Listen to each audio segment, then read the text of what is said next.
Hey everybody, welcome to another edition of MagicReview.com. Today we have The Little Things by Alan Rorrison. Sorry about the weird lighting. There we go. Look at that. What you get is 4 effects and 4 gimmicks that you get to make up, basically, to allow you to do each of those different effects. Bottom line, 4 stars. Don't say that's a gem. Excuse me. Anyway, so the first effect is bill through anything. So you fold a bill. Do I have any money around here? Let's see. Nothing, guys. Look at that. Nothing. Anyway, you fold a bill long ways, and then you can slip a card through it, or you can slip another bill through it. And what's really cool is halfway through the penetration, you can display it on both sides. It's very clean looking. The gimmick is very easy to make. It'll cost you a couple bucks to buy the stuff you need, and you'll have this really cool gimmick you can keep in your wallet at any time. I'm actually probably going to make one of these up. I talked about another bill penetration in a previous review.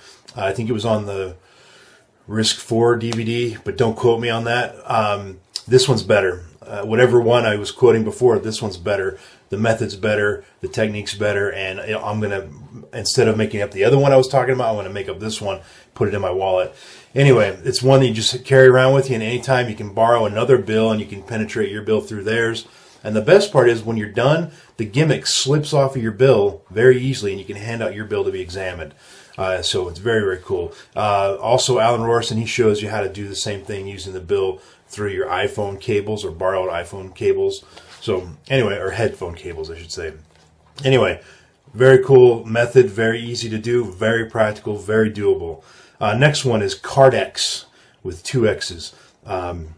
This is using a Kleenex packet, so he should have spelled Cardex with a K to match the Kleenex. That would have been cooler. But anyway, the effect is, it's basically you take these little pocket tissue packs that Kleenex makes. They're more like tissues for men. They're kind of the manly version. Is kind of what their little marketing spin is on those. But they're just made for your back pocket. Well, you modify this to make it like a Mullica wallet. But the difference is, it's because of the design of the way Alan Rorrison does the design, you don't see that it's a Mullica wallet. You can show it on all sides, and it doesn't look fishy or anything like that. And the loading is very easy. It's very clever. So it's a signed card to tissue packet. No palm method, by the way. Excellent. Again, easy to make gimmick. Take you about 10 minutes, and then you got a gimmick that'll last you forever. Next one is, would you like fries with that? It's a modification to the McDonald's Aces routine. Those of you familiar with McDonald's Aces, you're familiar with the gimmick that's used. It doesn't use that gimmick, those gimmick cards. It uses a different gimmick. But the kicker is, at the end of this one, you get a backfire where all the aces end up back in their original piles. So it's an ace assembly. And all the aces move from each of their packets to the leader packet, and then they go back. There's one little gimmick that you can actually get if you've got a universal deck. You might actually have this gimmick, but if not, there's included a PDF on the DVD that you can download and print out this thing and make this gimmick. So, and again, it's really easy to make, and the effect is very simple to do. And if you can do an Elmsley count, you can do this effect. Last one is called Pulled, and this is, the old soda can tabs. You can break one of those off, and then you can link it to another one, or you can link it to a borrowed finger ring, or anything that can fit inside of the little soda tab hole there. You can link it on, then unlink it. And then the best part is, after the unlink, you vanish it, and it reappears back attached to the can. So you're left clean. Nothing to find. And so, again, that's just a gimmick you can just carry around in your pocket and be ready to go at any time.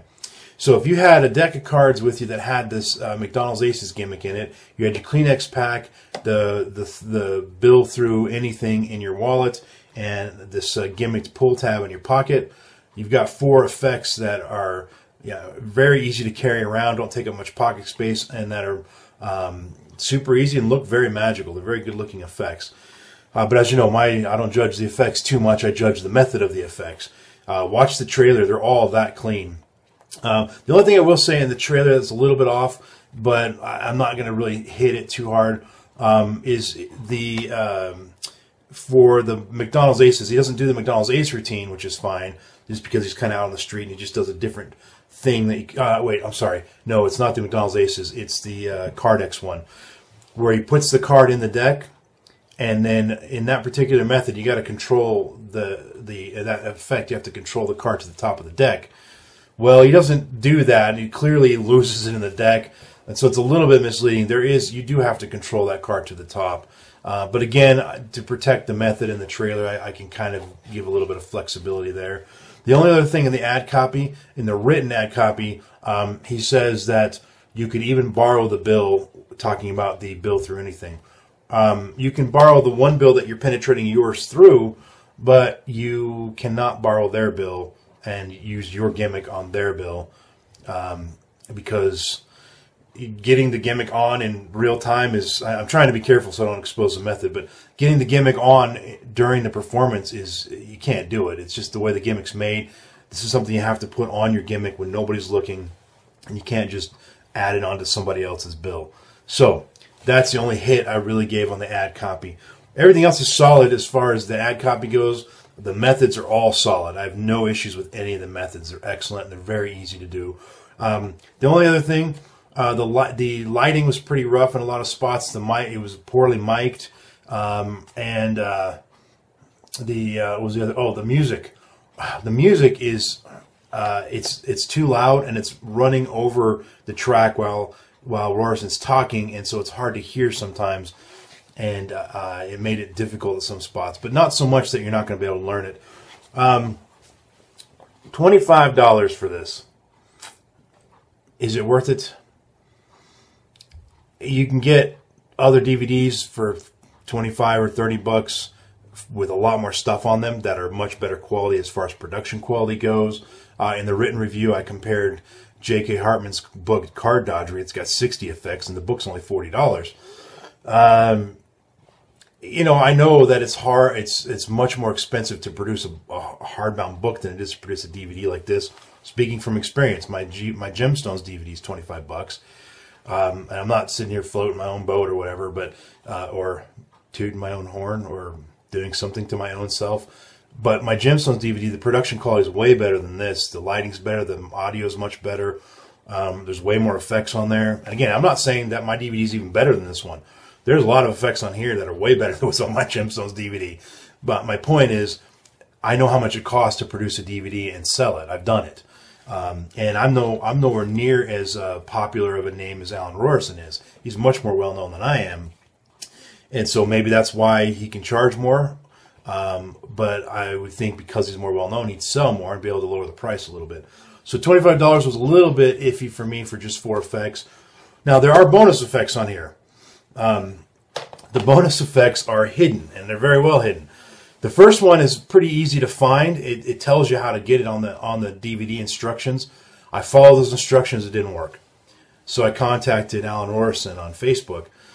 And at first, he was very polite. He was, you know, kept calling me sir, which I was like, wow, I guess I'm getting pretty old if he's calling me sir. But he was very polite.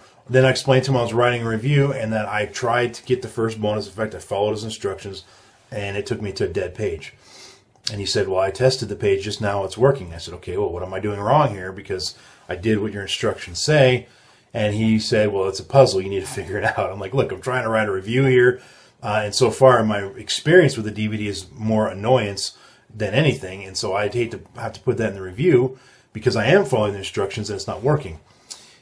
And then he said, well, go ahead and moan about it, is what he said. And then later in the Facebook thread, he said something about it's a puzzle. I quoted it in the written review. It's a puzzle that you're supposed to solve, not swindle the answer out of me or something like that. I'm like, all right, look, man, you know, you started out as a nice guy, but now you're accusing me of moaning and swindling. Come on. I'm just trying to make sure that I'm understanding the directions because your customers are going to be getting this video because I am recommending it, highly recommending it. They're going to get this video and they're going to have a struggle too. And especially if they feel that they've accurately solved the puzzle, which I had accurately solved the puzzle. The problem was it leads you to a URL. Well, the URL is, the website is case sensitive. You have to capitalize all the right letters. As a web programmer, that's not a normal thing. When I write websites, the case doesn't matter. And so that's what was throwing me off. Now, maybe a non-programmer would have just figured out the case. And again, in his defense, I will say that this was not so much about a website for him. It was about a puzzle that you, the viewer, need to solve. I'm okay with that. I just felt he was a little bit unprofessional by, you know, some of the statements he made. But on my website, magicreview.com, what's my mission, my vision? What is this about? It's about reviewing products for ad copy integrity, method practicality, and not my feelings about the effects or the creators of those effects. So, and I'm not saying I hate Alan Rorrison or anything like that. I just thought that was a little inappropriate what he did.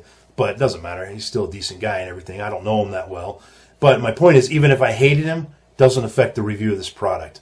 And so the point there is, if you're my best friend in the world, I still might give your product a bad review. And if you're my biggest enemy in the world, I still might give your product a good review.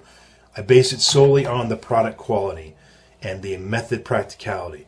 Production qualities were a bit low, but the 4 effects that you get, the methods were great.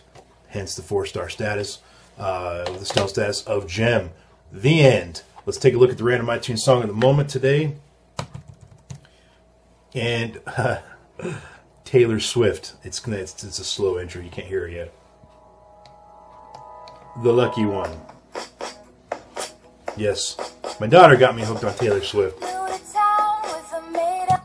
I think I've mentioned this a few times, but the top 3 people on my playlist, bands, musicians, whatever, as far as volume of songs, number 1 is Metallica, number 2 is Taylor Swift, and number 3 is Iron Maiden. Those are my top 3. How I have the most songs from those 3 artists. Metallica number 1, Taylor Swift number 2, and Iron Maiden number 3. Yes, that just means I'm flexible and I'm open-minded. Or I'm out of my mind and I don't know what I really like. Anyway, thanks for watching, guys. We'll see you on the next review. Peace and out.